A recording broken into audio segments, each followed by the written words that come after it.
At the heart of every story lies a decision, a twist of fate that changes everything. I used to believe in the fairy tales of love, trust, and shared dreams. But when betrayal hit close to home, it reshaped my world in ways I could never have imagined. This is a tale of corporate challenges, hidden vendettas, and personal revelations. Dive into a journey that took me from the comforting arms of love to the cold clutches of revenge and, surprisingly, back to the warm embrace of understanding and redemption. If you've ever been caught in the crossfire of love and ambition, this story might just resonate with you. Join me as I navigate the intricate web of emotions, decisions, and consequences that fate spun for me. My name is Hannah, and this is my story. The morning the betrayal came to light started innocuously enough. It was a Wednesday, the middle of a work week, and my morning coffee had just finished brewing. But with the sound of my phone buzzing on the kitchen counter, my life was about to take a dark, unexpected turn. An anonymous email hit my inbox, and the contents shook my world to its core. "Hey there," it began. "You don't know me, but I thought you should know about your husband's little secret venture. Check the attachments." Curiosity piqued. My fingers trembled as I clicked open the attached documents. What unfolded before my eyes was evidence of my husband, Richard, secretly funneling company funds into his private account. Funds from the company I had dedicated the past decade of my life to. I felt like I was free-falling. A mix of anger, pain, and confusion bubbled up inside me. How could he do this? I whispered to myself. After everything we built together? It didn't take long for the scandal to explode. Word got out, and the board members were swift in their actions. By the end of the week, I was let go. The fall woman for a betrayal I had no part in. Richard disappeared, leaving me to deal with the fallout. Friends who I thought were genuine began to distance themselves. The life I had built was crumbling around me. Months later, after drowning in depression, I decided to rebuild. Not for Richard, not for my old life, but for myself. I started at a new company, Fresh Start Tech, and things began looking up. Every night, as I went to bed, I'd tell myself, tomorrow will be better, tomorrow will be brighter. And then, as if by some twisted joke, he resurfaced. Richard, after laying low for months, had the audacity to apply for a position at my new company. And here's the kicker. He didn't know I worked there. As I sat at my desk, reading his application that had landed in my inbox due to a system error, a wicked idea began to form. Karma is about to make a U-turn, I said to myself with a smirk. Pulling up the email, I began typing, "Dear Richard." And just like that, my plan was set into motion. What followed was a series of events that I can only describe as fate's sweetest revenge. I leaned back in my chair, formulating my thoughts. The office was quiet, save for the hum of the air conditioning. The dim lighting from my desk lamp illuminated Richard's resume, making me think of all the possibilities. "Dear Richard," I began. "Thank you for applying to Fresh Start Tech. We're intrigued by your application. We would like to schedule an interview. How does tomorrow sound?" I hesitated before hitting send. Is this really what I want? I asked myself, feeling a pang of guilt. But then, images of my past, losing my job, my reputation, and everything I had worked so hard for, flashed before me. I clicked send before I could second-guess myself any further. The reply came sooner than I expected. "Tomorrow sounds great," Richard responded. "I'm looking forward to it." His signature at the end, with that familiar pompous flair, reignited my determination. I pulled Jane, the HR head, into my office. "You remember Richard, right?" I began, explaining the whole fiasco and my plan to her. Jane, a fierce protector of her employees and a woman scorned once too often herself, was immediately on board. "Let's make him squirm," she said with a wicked grin. The day of the interview, I felt an odd mix of excitement and anxiety. My heart raced as I took my position behind the one-way mirror of the observation room, adjacent to the interview area. Jane was to lead the interview, but I would be watching his every move, every reaction. Richard walked in, looking as confident as ever. The arrogance in his stride was just as I remembered. Jane began the interview in the most ordinary way, asking about his experience, why he wanted to join Fresh Start, the usual stuff. But then, the questions started becoming more personal. "How would you handle betrayal from someone you trust?" she asked, eyeing him intently. Richard shifted uncomfortably, clearing his throat. I believe trust is the foundation of any relationship, be it professional or personal," he stuttered, clearly caught off guard. Jane continued. "Have you ever faced a situation where your integrity was questioned?" His face flushed, beads of sweat forming on his brow. I suppressed a smirk, taking a sip of my coffee. The show had just begun. He struggled through the rest of the questions, the atmosphere thick with tension. And then, just when he thought it was over, Jane delivered the final blow. "We've recently hired someone you might know," she said nonchalantly, sliding a photo across the table. A photo of me, taken during a recent office party. I could almost feel the blood drain from Richard's face. I didn't know she worked here," he murmured, his voice barely above a whisper. Jane leaned in, her face inches from his. "Oh, didn't you? Well, she's doing great, by the way, thriving even. Funny how life turns out, huh?" The interview ended shortly after. Richard practically sprinted out of the room, his dreams of a cushy job at Fresh Start Tech shattered. As the door closed behind him, Jane walked into the observation room, her face beaming. "That felt good," she said, high-fiving me. I smiled, taking a deep breath. "It's a start," I replied. "But I've got a feeling this is just the beginning." Word quickly spread around the office about Richard's disastrous interview. My colleagues were supportive, their whispers of encouragement mingling with disdain for Richard's audacity. For once, office gossip was on my side. A week later, a colleague named Marcus popped his head into my office. "Heard you're a coding genius," he started. I raised an eyebrow in surprise. I did know coding, but genius might have been stretching it. There's an anonymous blog going around about Fresh Start's successes and failures. Some posts have sensitive information that only someone internal would know. My heart sank. It couldn't be. Richard wouldn't be so brazen, would he? "Show me," I demanded. Marcus handed over his tablet, and the anonymous blog stared back at me. Sure enough, there were posts suggesting inside knowledge. One post even hinted at my past, with just enough vagueness to stoke curiosity without outright stating facts. I thought back to Richard's technical prowess. He wasn't just good, he was excellent. Tracing him would be a challenge.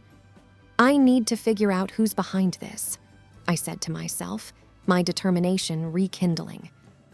Over the next few days, I dove deep into the virtual world, dusting off old coding skills and seeking help from hacker forums. I was up against a mastermind, but two could play that game. Late one night, as I pored over lines of code and server logs, a breakthrough came. An IP address, hidden behind layers of encryption, pointed to a familiar location. Richard's old office space, which he had converted into a makeshift apartment post our fallout. Now, with evidence in hand, I needed a plan. I called Jane and Marcus, and together, we hatched a strategy. Using the blog as bait, we would create a fake company scandal, something so juicy Richard wouldn't be able to resist posting. Over the next few days, fabricated emails about a potential merger, one that would jeopardize hundreds of jobs, were strategically leaked where Richard could find them. As expected, the story was up on his blog within hours. The trap was set. As the story exploded online, our fictional narrative played out perfectly.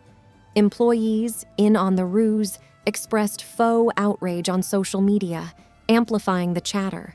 Every local news outlet was talking about the upcoming merger at Fresh Start Tech.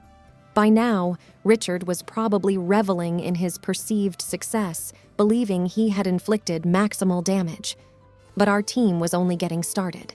Jane used her media contacts to hint that the whistleblower might be a disgruntled ex-employee with a personal vendetta. The focus slowly shifted from the scandal to the mysterious blogger. Then, Marcus approached me with a wild idea. "What if we can tie him up financially too?" he mused. I was intrigued.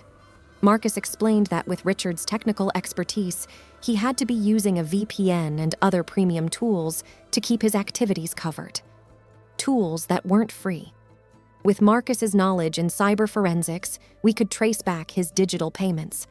The task was daunting, but the duo of Marcus and myself was relentless. Days turned into nights as we scoured the depths of the internet, chasing down the breadcrumbs Richard had unwittingly left behind. One afternoon, amidst a pile of payment gateways and masked transactions, a clue emerged. A single payment to a premium VPN service linked to an account under a pseudonym King Richard used in college. Jackpot. But how would tying him to a VPN payment make a difference? Here's the twist. Using VPNs for malicious activities violated the terms of service of most providers. If we could prove Richard's misdeeds and report them, not only would he lose his cover, but he would also face hefty fines. Gathering all our evidence, we approached the VPN provider. To our delight, they were extremely cooperative, condemning any misuse of their services. Within days, Richard's service was terminated and a significant fine was levied on him. We didn't stop there. We also sent all our findings to other tools and services he had used, ensuring a domino effect of penalties and account closures. Meanwhile, the fake company scandal had served its purpose. The media had grown suspicious, and when no concrete proof of the merger surfaced, they realized they'd been played. Articles began popping up, discrediting the mysterious blogger and his dubious sources. Feeling the heat, Richard finally posted a retraction on his blow, apologizing for spreading misinformation. However, the damage to his credibility was done. His reputation as a reliable source was in tatters. One evening, as I relaxed in my living room, a soft chime alerted me to a new email. The sender, Richard, the content, an apology. He wrote about his regret, his realization of the harm he'd caused, and his desire to make amends. I sat there for a long while, staring at the sincere words on the screen. Part of me wanted to gloat, to revel in the satisfaction of my revenge. But another part, a part I had tried to suppress, remembered the love we once shared. Torn between past emotions and the pain of betrayal, I finally typed a short response. Apology noted. Fresh Start Tech began to flourish in the weeks that followed. Our fake scandal not only brought us into the limelight, but inadvertently acted as free publicity. Applications poured in, sales skyrocketed, and morale around the office was at an all-time high. Yet, amidst the booming success, I couldn't help but feel a void, an emptiness that no amount of professional triumph could fill. After one particularly draining day, I found myself driving aimlessly through the city, lost in thought. The bright city lights, the buzz of traffic, and the distant hum of nightlife created a mesmerizing atmosphere. As I drove, my car seemed to have a mind of its own, guiding me to a familiar location, the coffee shop where Richard and I first met. The place held so many memories, from nervous first date jitters to late-night conversations, planning our future together. Walking in felt like stepping into a time capsule. The same vintage decor, the faint aroma of freshly brewed coffee, and a soft jazz number playing in the background transported me to a happier time. I found a secluded booth at the back and ordered our usual 2 cappuccinos with a hint of cinnamon. As I sipped my drink, the past played before my eyes. I remembered the good times, the dreams we built, and the life we once envisioned. But the lingering taste of betrayal overshadowed all the sweet memories. Lost in thought, I almost didn't notice him. Richard, sitting a few booths away, his face buried in a book. Our eyes met, and for a moment, time seemed to stand still. No words were exchanged, but a million emotions flitted across both our faces. Taking a deep breath, I walked over. "Mind if I join you?" I asked hesitantly. He looked up, surprise evident in his eyes, but he nodded. The conversation that followed was a roller coaster. We laughed, cried, reminisced, and confronted our demons. Richard explained his spiral into deceit, driven by a misguided desire to protect our future. He spoke of his guilt, his nights haunted by remorse, and the realization that he had destroyed the very thing he aimed to safeguard. I listened, my heart warring between anger and empathy. "Why come back? Why apply to fresh start?" I finally asked. He sighed. "It was a desperate attempt to correct my mistakes, to be close to you again. But I realize now that some bridges, once burned, can't be rebuilt." The hours flew by, and as dawn approached, a new understanding formed between us. We may not have a future together, but we could find closure and move on with our lives. Before parting ways, Richard handed me an envelope. "I sold some assets," he began. "This is to cover the funds I misused. It's not much, but it's a start." Opening the envelope, I found a check and a letter detailing his plan to repay every single cent he had taken, even if it took him a lifetime. As I walked away from the coffee shop, the weight on my shoulders felt lighter. The chapter with Richard might be closed, but a new chapter was waiting to be written. Life at Fresh Start Tech progressed at a rapid pace. My revenge plot and the emotional rendezvous at the coffee shop seemed like distant memories. Yet, subtle changes became evident in the way I approached work and relationships. Jane noticed first. "You've changed," she observed one day. "Not in a bad way, just different." She was right. The ordeal with Richard had inadvertently taught me the value of forgiveness and the impermanence of grudges. As weeks turned to months, an exciting project landed on our table. Fresh Start Tech had been approached by a nonprofit to develop a software solution for underprivileged children to gain access to quality education. The stakes were high, but so was the potential impact. I threw myself into the project, channeling all my energy and focus. My personal experiences had taught me the importance of second chances, and I was determined to provide one to these children. One evening, while brainstorming ideas with the team, Marcus made a surprising suggestion. "Why not involve Richard? He has the skill set we need." I was taken aback. Trusting Richard professionally after everything felt risky. But then, the memory of our conversation at the coffee shop and his genuine remorse surfaced. The next day, I found myself dialing Richard's number, an action I hadn't anticipated. His voice on the other end sounded surprised but hopeful. Explaining the project, I offered him a consulting role. He accepted without hesitation. "Thank you," he murmured, the gratitude evident in his tone. The project was a whirlwind. Days were filled with coding marathons, brainstorming sessions, and endless cups of coffee. Richard, true to form, was a genius. His expertise was invaluable, and it became clear that his involvement was crucial for the project's success. As the software took shape, something unexpected happened. The walls between Richard and me, constructed from pain and mistrust, began to crumble. We weren't returning to old romantic patterns, but a new, stronger bond of friendship and mutual respect emerged. The day our software launched was one of profound triumph. Thousands of children would benefit from it, and Fresh Start Tech received accolades for its philanthropic venture. At the launch party, Richard approached me, a bottle of our favorite champagne in hand. To new beginnings, he toasted. I nodded, clinking my glass against his, and to second chances. The journey had been long and tumultuous, from love to betrayal, revenge to forgiveness, and estrangement to camaraderie. But as I stood there amidst the celebration, I realized something crucial. Life is never a straight path. It's a series of twists, turns, and reroutes, but ultimately it leads us exactly where we're meant to be.